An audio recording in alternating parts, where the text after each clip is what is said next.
The work that I do is on something called metacognition.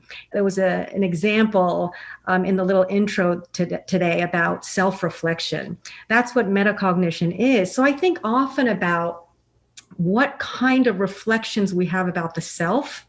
And unfortunately, a lot of the research on metacognition shows that we're often wrong about ourselves. We often have biases, and these biases might well occur because of what we're told. And when you ask the question, what do words do to self-esteem? I think self-esteem is probably most impacted by words more than anything else in our lives.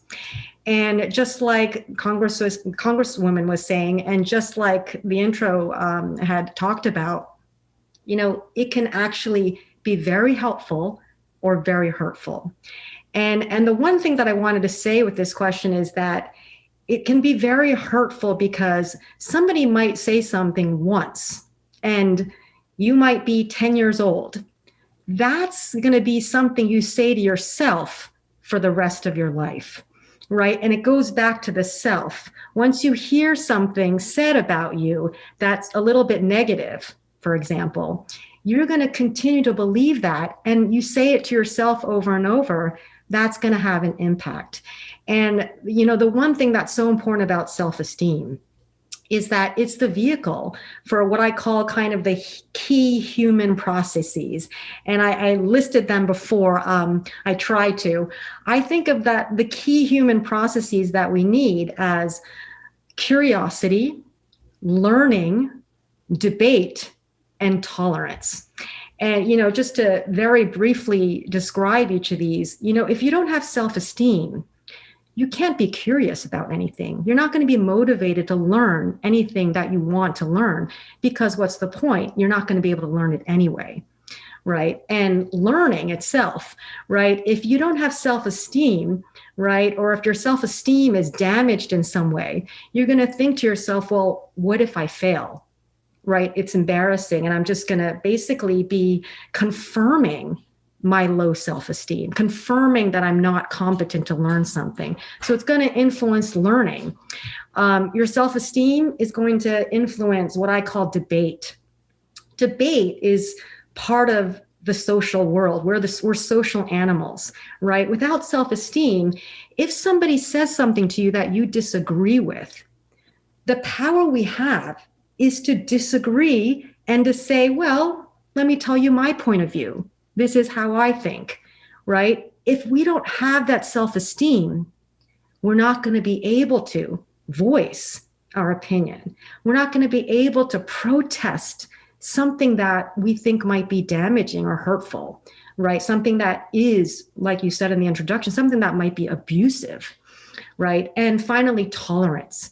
Tolerance is a really interesting thing. And actually, while I do my research and as I live and continue to try to become a better human, it always goes back to tolerance, right? I think, one of the things to keep in mind for me is to always keep an open mind, right? To be able to say to myself, I might not know everything, and I might have a very different view than many other people, but I still have to learn how to accept it, and then also to communicate, right? And get into the debates and the learning and the curiosity.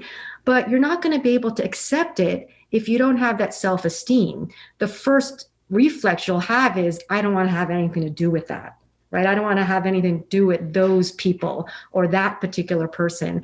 And then you're really missing out on what human life is all about, which is social interaction, right? And so I think it's very important to be aware that words are going to affect self-esteem, and that's going to be for life. And then the self-esteem, if that's hurt, it's going to affect these other things that are necessary ingredients for a happy life.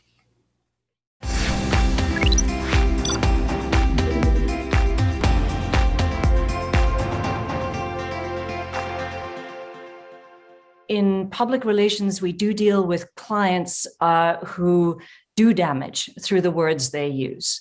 And because they're usually big companies or they're even governments, they reach a lot of people with those words and with those actions associated with those words. And although every situation is different, when we have a client who has used abusive words, who has offended, who has discriminated against, we generally advise them to take 3 steps. And they're quite easy to remember because they're all A's. Acknowledge, apologize, and address, right? So the first thing the client has to do is genuinely acknowledge the harm they have caused. And I think we all know this personally. When somebody gives us an apology, but they haven't really acknowledged what they've done to us, it's not really an apology. So sometimes clients just want to say sorry and move on. And we say, no, you have to give some real thought to what you have done here. And you have to acknowledge what you have done. And that's a hard step for some of our clients to take, but it's critically important, because once you've taken that step, then you can genuinely apologize. And in a corporate situation, what we try and do is have the most senior person at the company apologize. So don't deflect it downwards. The buck stops at the top when it comes to things like this. This is the person who, at the top of the organization, the CEO, is responsible for the corporate culture. And they're also the leader of the organization. They represent the organization. It is on them to take responsibility. And then the third thing we advise our clients to do, and this is very important, is address. So what this comes from is often when a client is involved in discriminatory language or harmful language, it's not just the words and the actions of that moment. Those are usually rooted in a much deeper lack of understanding and empathy, a much deeper cultural problem within the organization. So you can't just say sorry and move on as if nothing had happened. You have to take a long, hard look at your own organizational culture, and you have to fix what's wrong. And all those 3 things have to go together. And, I thought a good example to share with you was from Starbucks. Back in 2018, there were 2 customers of Starbucks who walked into a Philadelphia Starbucks, and they sat down and they were waiting for their friends. And they didn't order anything because they were waiting for their friend. And the Starbucks employee called the police on these 2 customers in what was absolutely a case of racial profiling. And the police arrived pretty much the same time as the friend arrived. So it was clear what had happened, but naturally this caused a lot of upset, a lot of reaction from Starbucks customers and people more broadly. And what Starbucks did immediately was that their CEO, Kevin Johnson, he stood up and he acknowledged that this had happened. He didn't blame the employee. He took it on himself. And he said that what had happened was reprehensible, okay, strong word. And it was his role and responsibility as Starbucks CEO to learn, to understand, and to fix it, right? And what Starbucks went and did, if you remember, was that they closed 8,000 Starbucks outlets for a whole day so that all their employees could go through racial bias prevention training. They lost about $12 million in profit by doing that, and it was completely worth it. So that's the formula in my business for addressing harmful words and putting it right.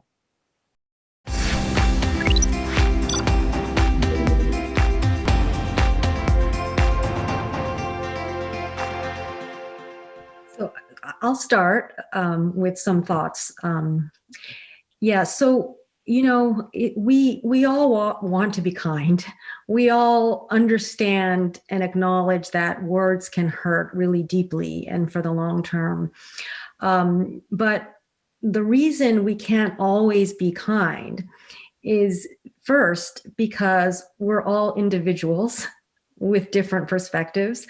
And second, we are all stressed. We all have stress. And, you might even say, well, yeah, we're stressed because of the pandemic. No, stress is basically when you have something on your mind, whenever you are monitoring something, whenever you are considering something, whenever you're kind of mulling something over, that means you're using your frontal lobes. That's what sets humans apart from other animals, right? We have this thing called the frontal lobe. It allows us to think, evaluate, assess, and to understand different situations. But when we're stressed, it basically means, it's not that we have this kind of abstract thing called stress. It basically means that our frontal lobes are really busy. They're out to lunch, right? And unfortunately, the frontal lobes are needed to evaluate. So what happens is when we're under stress, right? If we meet someone at that moment and we're stressed, something's on our mind, we have a physiological reaction, we're not going to be able to take the time to say, nice to meet you. Tell me about yourself. Where do you come from? What's your culture? What are your customs? And instead of doing that, we don't have the ability, the capacity, the frontal lobe, the metacognition to evaluate. So that's when we start to categorize. And categorization is a basic human process that occurs for practicality, right? Efficiency. And that's just how we evolved. And what happens then is we categorize people. So instead of meeting someone and talking to them, I'm much more likely to say, yeah, I know about you men, or yeah, you women. I could easily say to a child, oh, teenagers, I can't handle teenagers, and if a teenager hears that, they might think, well, they're just joking or whatever, but they're hearing basically, I'm not an individual. I'm part of a group that, I don't have my own individuality. I'm part of a group and I'm being judged, right?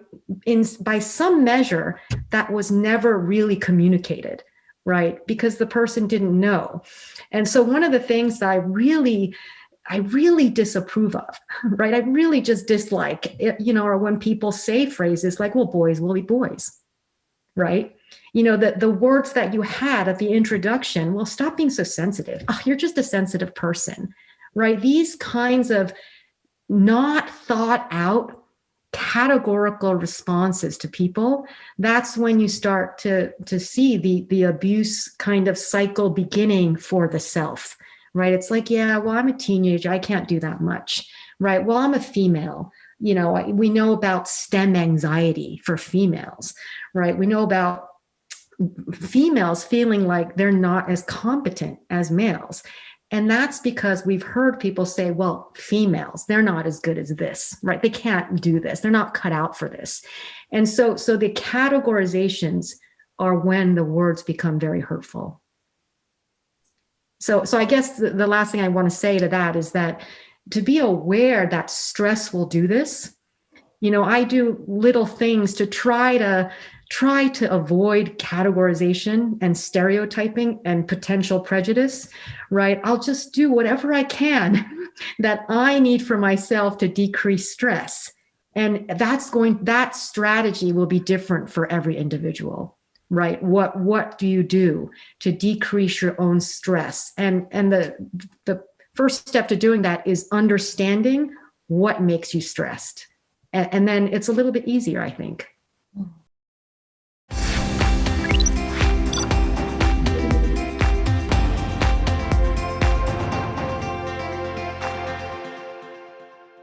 Yes, thank you. So I couldn't agree more with Dr. Sun in terms of the fact that stress is a huge driver of this kind of our compartmentalization of people, the things we do that result in harmful language and harmful actions.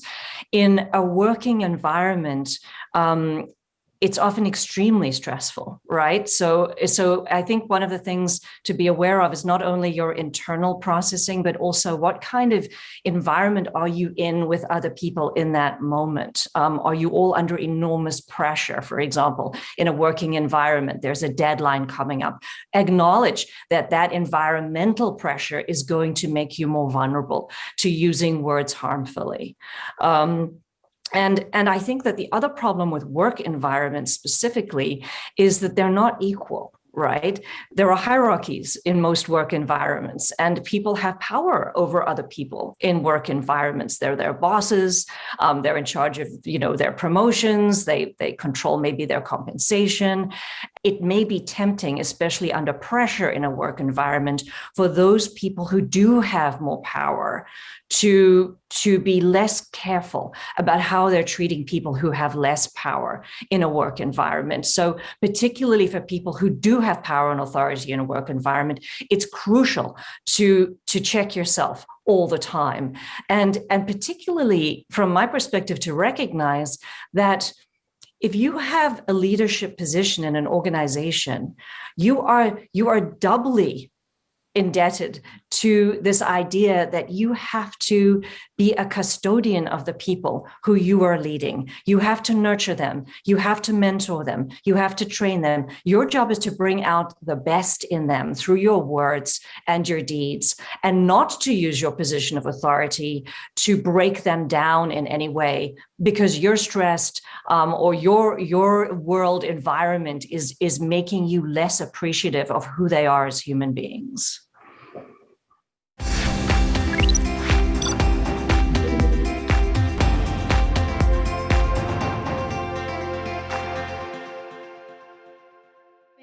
The reason why it's so difficult, first of all, is that, as was brought up before also by Mr. Walker and others, that, words and their consequences are often invisible.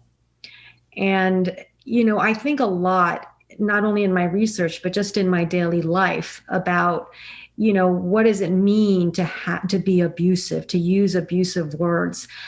It actually could mean, and it definitely means for a lot of us. In fact, I just finished collecting data and thinking a lot about and reading up on the imposter syndrome, which is actually known as the imposter phenomenon in the literature. But, the imposter phenomenon is so prevalent. It's typically thought to be, very most common in women and successful women, but actually that's not always true. It does not discriminate, right? Any of us who have had any success, and I don't mean by, a lifelong, we're rich and wealthy and famous, that kind of success. When you learn a particular thing, that's a success. But when you're told, after you've shown that you've learned a particular thing, when you're told, wow, you're so smart, even something like that is ironically bad. Because once someone says to you, you're so smart, the thing about imposter phenomenon, it's based on two things: the fear of failure and the fear of success. Right? We have a fear of success, which is the unexpected finding, because when someone says to you, or you've shown to be a success to somebody else, and they say, you're so smart, you're so successful, then you feel the need to continue with that same level of success for the future. That's when you start to feel like a fraud. And you get that perfectionism, and it's the same as fear of failure. Because fear of failure is based on the fact that if you show that you're successful at any point, you have to continue, and you can't. Nobody can. Nobody can continue.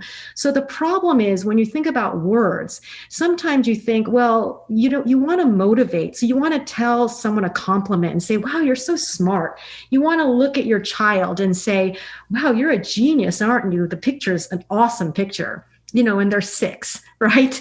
And you might even say to them, you should be an artist someday, and we overuse these compliments.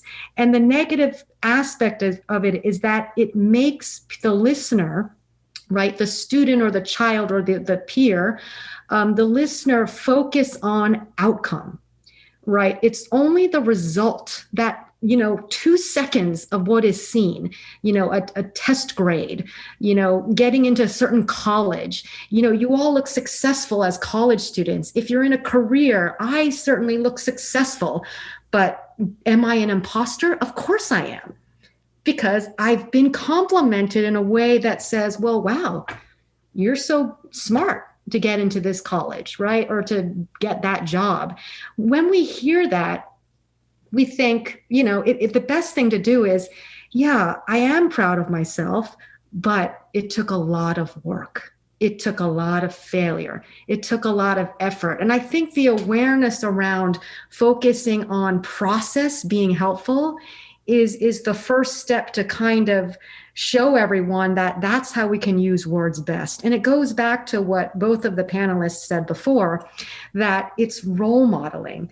And this is something that I do when I want to give advice to someone, a student or a child, about feeling that they're not able to do it. It's the fear of success, right? They think, oh, well, I'm this kind of person, I'm not a math person, right? When they say that, I try not to just say, no, you can do it. It's not going to be motivating. They already are an imposter, right? It's too late. They've already kind of internalized this idea that they are a particular person who cannot do it before even reading the question, right? So what I do instead is I become the role model, right? And I say, first of all, I do believe that you can, but I know it's difficult. And then I go, I don't know them. That's the thing about words and metacognition and our own thoughts, they're private, right? So I can't really know what that person is dealing with inside their head about themselves. So the only thing I can do is talk about myself. And it seems self-centered, but it's not, right? What I do is I try to say, give an example of something where I might have succeeded, but it took years.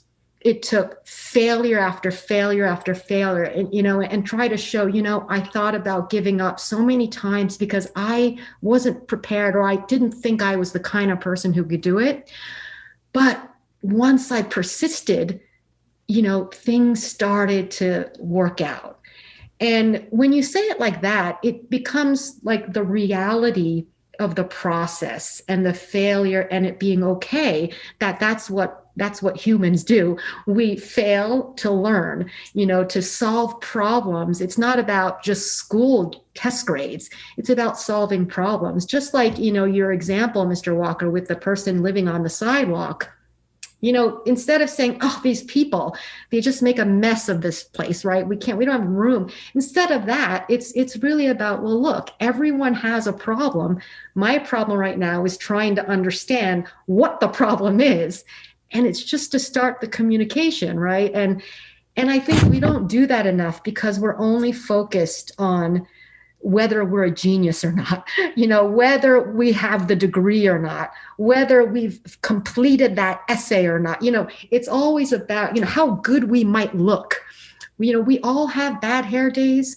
We might have been a pimply teenager. There's so much about process, and we don't use it in our words. I think we don't focus on it. And that makes people live as an imposter for their whole lives, even as successful as they might be. The imposterism is really devastating because you feel constant anxiety about being found out that you're a fraud, right? And that's no way to live, right?